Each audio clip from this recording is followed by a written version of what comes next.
Hello friends, welcome to Rani's kitchen. నేను మీ రాణి.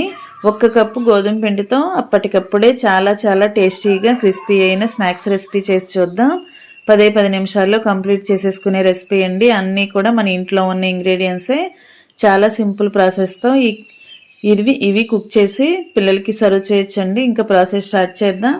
ఒక mixing bowl తీసుకుని 1 కప్పు నిండా గోధుమ పిండి తీసుకుని వేసుకోండి. అలా గిన్నెలో వేసేసుకున్నాం కదా. ఇప్పుడు టేస్ట్కి సరిపడా సాల్ట్, 1 టేబుల్ స్పూన్ కారం వేసుకోండి.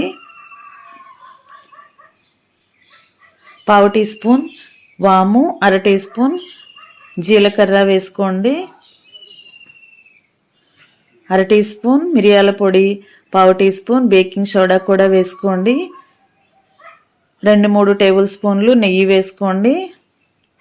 నెయ్యి ప్లేస్లో ఆయిల్ అయినా వేసుకోండి. ఇప్పుడు మనం వేసిన ఇంగ్రీడియంట్స్ అన్నీ కూడా పిండికి బాగా కలిసే వరకు కలుపుకోండి. ఇప్పుడు స్పూన్ పక్కన పెట్టేసుకుని మనం వేసినవన్నీ కూడా చేత్తోనే కలుపుకున్నట్లయితే పిండికి బాగా పడతాయండి. ఇప్పుడు కొంచెంగా వాటర్ పోసుకుంటూ అవసరానికి తగ్గట్టు పోసుకుని పిండిని చపాతీ ముద్దలాగా కలుపుకోండి. 1 అరగంట పాటు నానబెట్టండి. పక్కన పెట్టి నానబెట్టండి. నానిన తర్వాత చూపిస్తున్నానండి. ఇలా పిండిని తీసుకున్నాం కదా, దీనిని చిన్న బాల్స్ లాగా సపరేట్ చేసుకుందాం. ఇలా చపాతీ ముద్దల్లాగా రెడీ చేసుకుని గిన్నెలో వేసుకోండి. ఇప్పుడు పూరీపీటకి పౌడర్ని అప్లై చేయండి. మైదా పిండిని కానీ గోధుమ పిండిని కానీ అప్లై చేసి స్ప్రెడ్ చేసి ఇలా మనం తీసుకున్న పిండి ముద్దని చపాతీలాగా ఒత్తుకోండి. వీలైనంత పలుచగా ఒత్తుకున్న తర్వాత పైన 1 టేబుల్ స్పూన్ ఆయిల్ని అప్లై చేయండి. ఆయిల్ కానీ ఆయిల్ ప్లేస్లో నెయ్యి కానీ అప్లై చేసుకోండి. ఇలా చపాతీ మొత్తానికి అప్లై చేసుకున్న తర్వాత కొంచెం పొడి పిండిని తీసుకుని ఇలా స్ప్రింకిల్ చేసుకోండి. ఇలా నేను చూపించే విధంగా కింద నుంచి పైకి రోల్ చేయండి. ఇలా మడత పెట్టండి. ఇలా కరెక్ట్గా మడత పెట్టుకున్న తర్వాత వీటిని చిన్న పీసెస్గా కట్ చేసుకుందాం. ఇలా నేను వీడియోలో చూపిస్తున్న విధంగా కట్ చేసిన తర్వాత ఒక్కొక్క పీస్ని తీసుకుని ఇలా 1 ఫింగర్తో, 1 వేలుతో లేదంటే 2 వేళ్లతో ఇలా ఒత్తుకోండి. ఇప్పుడు చపాతీ కర్రని తీసుకుని వీటిని చిన్న అప్పడాల్లాగా ఒత్తుకోండి. చాలా సింపుల్గా చేసేసుకోవచ్చండి. తక్కువ ఇంగ్రీడియంట్సే వాడాం కదా. ఇలా చిన్న అప్పడాల్లాగా ఒత్తుకోండి. మనం చపాతీ కర్రతో ఒత్తుతున్నప్పుడు లైట్గా పైనే ప్రెస్ చేయండి. గట్టిగా నొక్కామంటే మొత్తం చపాతీలాగా వచ్చేస్తుందండి. ఫ్రై అవుతున్నప్పుడు పొరలుగా రాదు.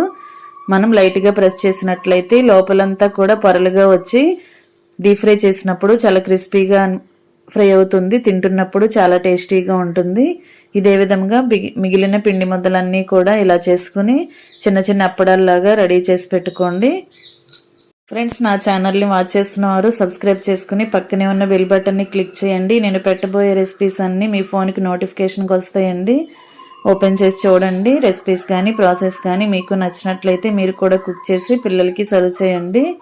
ఇదే విధంగా మిగిలిన పిండి ముద్దలన్నీ కూడా చపాతీలాగా ఒత్తుకుని దానిపైన ఆయిల్ కానీ నెయ్యి కానీ అప్లై చేసుకుని పొడిపిండి స్ప్రెడ్ చేసుకుని దానిని కింద నుంచి రోల్ చేసుకుని ఇలా కావాల్సిన విధంగా చిన్న పీసెస్గా కట్ చేసుకుని అన్నిటినీ ఇలాగే ఒకే విధంగా చేసుకుని పెట్టుకోండి. మొత్తం అన్నీ కూడా ఇలా రెడీ చేసి పెట్టుకున్న తర్వాత స్టవ్ ఆన్ చేసుకుని కళాయి పెట్టుకుని డీప్ ఫ్రైకి సరిపడా ఆయిల్ వేసుకుని ఆయిల్ కాగిన తర్వాత ఇలా ఆయిల్కి పట్టినన్ని చెక్కల్ని వేసుకోండి. ఆయిల్ కూడా ఎక్కువగా పోయాల్సిన పని లేదండి. తక్కువ ఆయిల్తోనే డీప్ ఫ్రై చేసేసుకునే రెసిపీ ఇది. గోధుమ పిండితో చేసాం కదా. ఇలా ఒకవైపు బాగా ఫ్రై అయిన తర్వాత రెండో వైపు కూడా బాగా ఫ్రై చేసుకోండి. ఇలా ఒకే విధంగా ఫ్రై అయిన తర్వాత ఆయిల్ నుండి తీసేసుకుని వేరొక గిన్నెలో వేసుకోండి. ఆయిల్ మాత్రం మరీ హై ఫ్లేమ్లో పెట్టి ఆయిల్ని కాగించొద్దండి. మీడియం ఫ్లేమ్లో పెట్టుకున్నప్పుడు మాత్రమే ఇవి కరెక్ట్గా ఫ్రై అవుతాయి.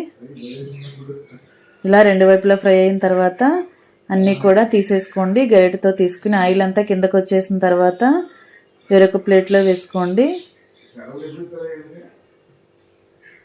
ఇదే విధంగా మిగిలిన చపాతీ పీసెస్ అన్నీ కూడా ఇదే విధంగా వేసుకోండి. ఆయిల్కి పట్టినన్ని తక్కువగానే వేసుకోండి, అప్పుడే అవి పొంగుతూ చక్కగా ఫ్రై అవుతాయండి.